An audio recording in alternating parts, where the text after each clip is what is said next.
आप देख रहे हैं समाचार एजेंसी ऑफ इंडिया में साइन न्यूज। यशोदा जयंती पर जानिए माता यशोदा से जुड़ी अनेक अनसुनी बातों को विस्तार से। जानिए यशोदा जयंती पर किन किन वस्तुओं का करना चाहिए दान।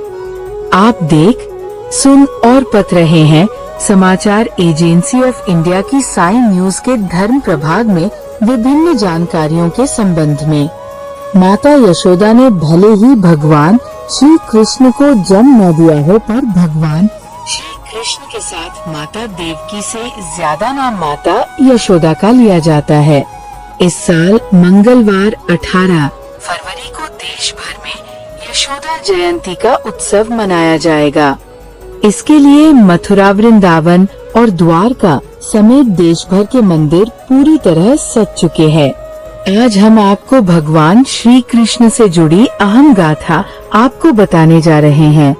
इस बात को तो सभी जानते हैं कि भगवान कृष्ण की मृत्यु पैर में बहेलिया का तीर लगने से हुई थी, लेकिन उनके बाद उनके माता पिता यशोदा व नंद बाबा और देव के ऊपर वासुदेव का क्या हुआ था?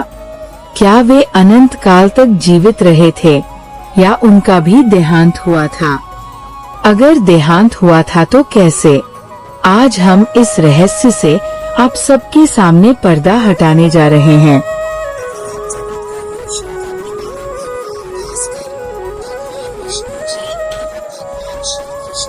आराधना करते हैं, और अगर आप विष्णु जी एवं भगवान कृष्ण जी के भक्त हैं तो कमेंट बॉक्स में जय सूर्य देवा, जय विष्णु देवा, जय श्री कृष्ण, हरिओम तत्सत, ओम नमो भगवते वासुदेवाय नमः लिखना न भूलिए। जानिए कब माँ यशोदा को देख बिलख उठे थे कान्हा। जानकार विद्वानों ने बताया कि शास्त्रों के मुताबिक कुरुक्षेत्र का युद्ध शुरू होने से पहले भगवान श्री कृष्ण द्वारका ने निकलकर मथुरा के गोकुल पहुँचे और यशोदा मैया से मिले। उस वक्त यशोदा मैया बहुत ज्यादा बीमार थी। जैसे ही कान्हा उनके घर पहुँचे, नंद बाबा और देवकी उनसे मिलकर बहुत खुश हो गए। वही भगवान श्री कृष्ण उनसे मिलकर भावुक हो गए। श्री कृष्ण के वहाँ से जाने के कुछ दिनों बाद बीमारी से यशोदा मैया ने देह का त्याग कर दिया। जानिए खुद के लिए रचा था कैसा विधान। महाभारत का युद्ध खत्म होने के बाद भगवान श्री कृष्ण फिर से गोकुल आए और अपनी प्रिय यशोदा मैया के देह परिवर्तन पर बहुत दुख जताया। इसके बाद वे नंद बाबा को ढाढ़स बंधाकर द्वारका लौट गए। वहाँ पर एक दिन वे नदी किनारे बैठे थे, तभी एक बहेलिया का तीर उनके पैर के तलवे में आकर लगा, जिसके बाद उन्होंने भी उस शरीर को त्याग दिया। दरअसल में धरती से विदाई लेने के लिए भगवान विष्णु ने ऐसा ही विधान रचा था। जानिए माता देवकी और पिता वासुदेव का क्या हुआ था। जब कान्हा के देह त्यागने का समाचार मथुरा पहुंचा तो उनके पिता वासुदेव को जबरदस्त दुख पहुंचा और वे सदमे में चले गए। इसी सदमे की वजह से उन्होंने भी अपना शरीर त्याग दिया और अपने पति एवं पुत्र के देह छोड़ने का समाचार माता देवकी सहन नहीं कर पाई। वियोग में आकर उन्होंने सती होने का फैसला किया और आग में कूदकर अपनी इहलीला समाप्त कर ली। अब जानिए क्या हुआ था नंद बाबा का। नंद बाबा के बारे में ज्यादा जानकारी शास्त्रों में उपलब्ध नहीं है।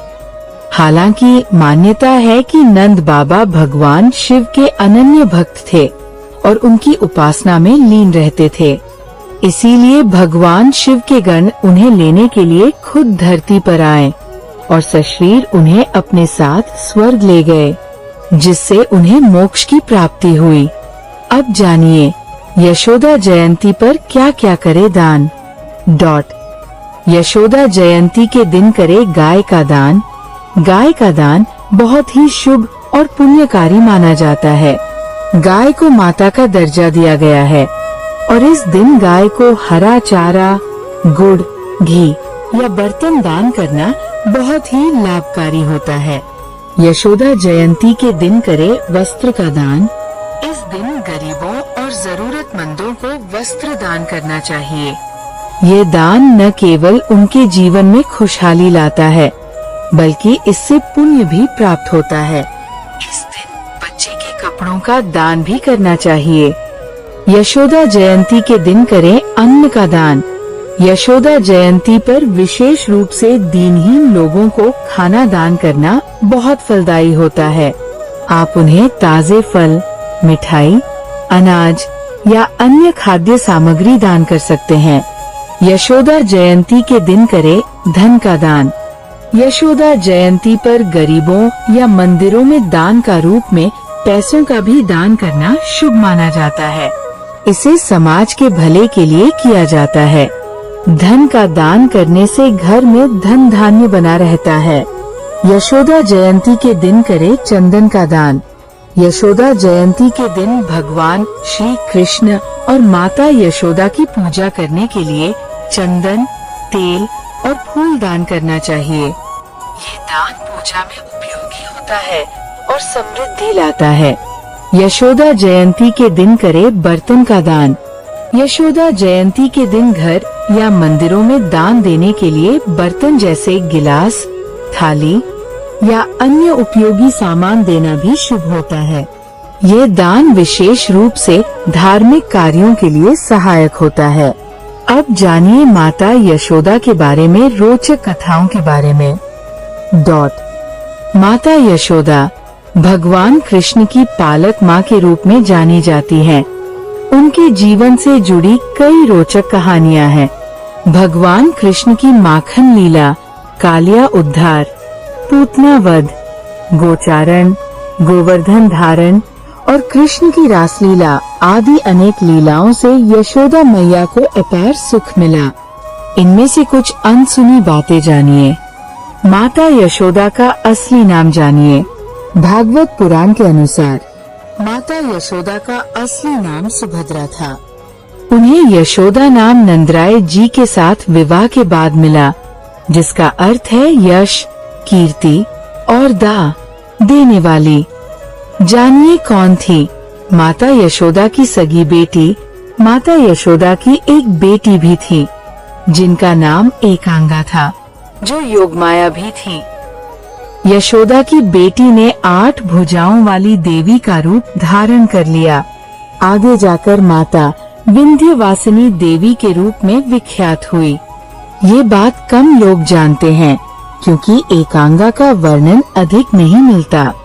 एक अन्य कथा के अनुसार वसुदेव जी बालकृष्ण को लेकर कारागार से निकलकर यमुना पार कर गोकुल पहुँचे और उन्होंने उसी रात को बालकृष्ण को यशोदा मैया के पास सुला दिया और वे उनकी पुत्री को उठाकर ले आए। गर्ग पुराण के अनुसार भगवान कृष्ण की मां देवकी के 7वें गर्भ को योगमाया ने ही बदल कर रोहिणी के गर्भ में पहुंचाया था, जिससे बलराम का जन्म हुआ। बाद में योगमाया ने यशोदा के गर्भ से जन्म लिया था। भगवान विष्णु की आज्ञा से माता योगमाया ने ही यशोदा मैया के यहाँ पुत्री रूप में जन्म लिया था। इसका बाद में नाम एकानंशा रखा गया था। इनके जन्म के समय यशोदा गहरी निद्रा में थी और उन्होंने इस बालिका को देखा नहीं था। जब आँख खुली तो उन्होंने अपने पास पुत्र को पाया, जो कि कृष्ण थे। यही योगमाया आगे चलकर विंध्यवासिनी देवी के रूप में विख्यात हुई। श्रीमद् भागवत में उन्हें ही नंदजा देवी कहा गया है, इसीलिए उनका अन्य नाम कृष्णानुजा है। रोहिणी और बलराम का संबंध जानिए। भगवान श्री कृष्ण इन्हीं नंद यशोदा के पुत्र बने और बलराम, जो कृष्ण के बड़े भाई थे, वास्तव में रोहिणी के पुत्र थे, लेकिन उनका पालन पोषण भी माता यशोदा ने ही किया था। अतः यशोदा ने बलराम के पालन पोषण की भी महत्वपूर्ण भूमिका निभाई, जो रोहिणी के पुत्र और सुभद्रा के भाई थे। विवाह की रोचक कहानी इस प्रकार है। माता यशोदा का विवाह गोकुल के प्रसिद्ध व्यक्ति नंदराय जी के साथ बड़ी धूमधाम से हुआ था। कहा जाता है कि इस विवाह में स्वयं ब्रह्मा जी और अन्य देवता भी शामिल हुए थे। कंस के वध की भविष्यवाणी पर क्या हुआ था, यशोदा माता को जानिए। जब कृष्ण का जन्म हुआ तो आकाशवाणी हुई थी कि कंस का वध उन्हीं के हाथों होगा। ये भविष्यवाणी सुनकर माता यशोदा बहुत डर गई थी, लेकिन उन्हें कृष्ण पर अटूट विश्वास था। माता यशोदा के माता पिता के बारे में जानिए। ब्रज मंडल में सुमुख नामक गोप की पत्नी पाटला के गर्भ से यशोदा का जन्म हुआ। उनका विवाह गोकुल के प्रसिद्ध व्यक्ति नंद से हुआ। कहते हैं कि यशोदा वैश्य समाज से थी। श्री बलराम को भी पाला था मां यशोदा ने। यशोदा ने बलराम के पालन पोषण की भी महत्वपूर्ण भूमिका निभाई। और सुभद्रा के भाई थे। दूसरे के पुत्र को अपने कलेजे के टुकड़े जैसा प्यार और दुलार देकर यशोदा ने एक आदर्श चरित्र का उदाहरण प्रस्तुत किया। यशोदा का जीवन सिर्फ इतना ही नहीं है। धार्मिक ग्रंथों में उनके जीवन से जुड़ी कई घटनाएं और उनके पूर्व जन्म की कथाएं भी मिलती है। उनकी एक पुत्री का भी वर्णन मिलता है, जिसका नाम एकांगा या एकानंशा था। श्री राधा का विवाह हुआ था यशोदा मैया के भाई से। प्रचलित मान्यता अनुसार एक दिन श्री कृष्ण ने माता यशोदा से कहा कि माता मैं राधा से विवाह करना चाहता हूँ। ये सुनकर यशोदा मैया ने कहा कि राधा तुम्हारे लिए ठीक लड़की नहीं है। पहला तो ये कि वह तुमसे 5 साल बड़ी है, और दूसरा ये कि उसकी मंगनी यशोदा के भाई रायान पहले से ही किसी और से हो चुकी है, और वह कंस की सेना में है, जो अभी युद्ध लड़ने गया है। जब आएगा तो राधा का उससे विवाह हो जाएगा, इसलिए उससे तुम्हारा विवाह नहीं हो सकता। हम तुम्हारे लिए दूसरी दुल्हन ढूंढेंगे। लेकिन कृष्ण जिद करने लगे थे। श्री कृष्ण जब छोड़ गए यशोदा मैया को, इतिहास में देवकी और रोहिणी की कम, लेकिन यशोदा की चर्चा ज्यादा होती है, क्योंकि उन्होंने ही कृष्ण को बेटा समझकर पाल पोस कर बड़ा किया और एक आदर्श मां बनकर इतिहास में अजरमर हो गई। महाभारत और भागवत पुराण में बालक कृष्ण की लीलाओं के अनेक वर्णन मिलते हैं, जिनमें यशोदा को ब्रह्मांड के दर्शन, माखन चोरी और उनको यशोदा द्वारा ओखल से बांध देने की घटनाओं का प्रमुखता से वर्णन किया जाता है। भगवान श्री कृष्ण ने माखन लीला, उखल बंधन, कालिया उद्धार, पूतना वध, गोचारण, धेनुक वध, दावाग्नि पान, गोवर्धन धारण, रास लीला आदि अनेक लीलाओं से यशोदा मैया को अपार सुख दिया। इस प्रकार 11 वर्ष 6 महीने तक माता यशोदा के महल में कृष्ण की लीलाएं चलती रहीं। इसके बाद कृष्ण को मथुरा ले जाने के लिए अक्रूर जी आ गए।